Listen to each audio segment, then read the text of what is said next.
Hello అండి, అందరికీ నమస్కారం. నేను 2 రోజుల క్రితం అయితే మా అక్క వాళ్ళ ఇంటికి వెళ్ళానండి. మా అక్క వాళ్ళ ఇంట్లో ఉసిరి చెట్టు అయితే ఉంది. ఈ ఉసిరి చెట్టుకి చాలా ఉసిరికాయలు అయితే కాస్తాయండి. చూడండి ఎన్ని ఉసిరికాయలు గుత్తులు గుత్తులుగా అయితే ఈ చుట్టుపక్కల వాళ్ళందరూ వచ్చి ఉసిరికాయలు అయితే కోసుకుని వెళ్తూ ఉంటారు. ఇవి ఉసిరిలో సి విటమిన్ ఉంటుంది కదండి, అందుకని ఈ ఉసిరికాయ హెల్త్కి చాలా మంచిది. ఇది చిన్న ఉసిరి, పెద్ద ఉసిరి కాదు. ఇవి కూడా పచ్చడి పెట్టుకోవచ్చు. చూడండి ఎన్ని గుత్తులు గుత్తులుగా కాసాయో. ఇవి కొంచెం రాళ్ళ ఉప్పు, కొంచెం కారం వేసుకొని ఒక 3 రోజులు ఒక పక్కన పెడితే ఇవి బాగా అయితే ఊరుతాయండి.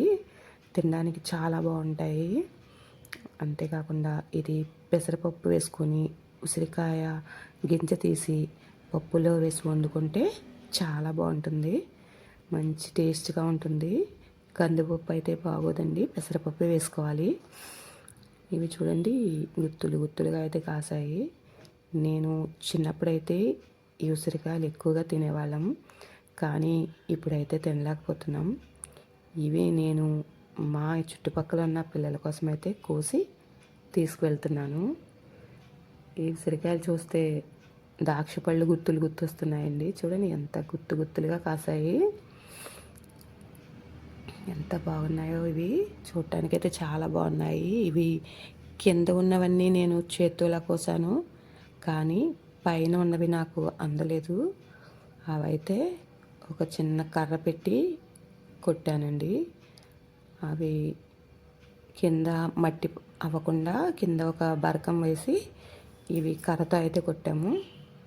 చూడండి చేత్తో అందినవి అయితే చేత్తో కోసేసాను, ఇంకా అందలేనివి అయితే మాత్రం కర్ర పెట్టి కొట్టాల్సి వచ్చింది. ఇవి ఎన్ని కోసినా నాకైతే ఇంకా ఇంకా కోయాలనిపించిందండి. చాలా గుత్తులు గుత్తులుగా అయితే ఉసిరికాయలు కాసాయి. ఇవి ఎప్పుడు ఇలాగే కాస్తుందండి ఈ చెట్టు అయితే. చూడండి ఈ గుత్తుల్ని కొడుతుంటే చాలా ఆనందంగా అయితే అనిపించింది. చూడండి ఇంకా పైకి చాలా ఎక్కువ కాయలు ఉన్నాయి. నేనైతే కొద్దిగా కోసుకున్నాను.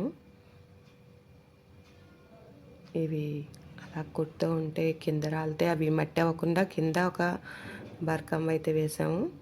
అవన్నీ కింద రాలినవన్నీ శుభ్రంగా కడిగి మనం కావాలంటే పప్పు చేసుకోవచ్చు. పప్పు ఉసిరికాయ లేదంటే ఊరపెట్టుకోవచ్చు, లేదంటే పిల్లలు మామూలుగా అయితే కూడా తింటారండి. ఇవి కొడుతూ ఉంటే వర్షం పడేటట్టుగా పడుతున్నాయండి ఉసిరికాయలు అయితే పైనుంచి. నేనైతే అలా కొడుతూ ఇంకా ఇంకా కొట్టాలని అనిపించింది. ఇవి తీసుకొని మేమైతే ఇలా గిన్నెలో వేసుకున్నామండి. ఇవి మా చుట్టుపక్కల ఉన్న పిల్లలకి ఇవ్వడానికైతే నేను మా ఇంటికి తీసుకొచ్చాను. ఈ ఉసిరికాయలు అంటే నాకు చిన్నప్పుడు చాలా ఇష్టం, ఇప్పుడైతే తినలేకపోతున్నాను.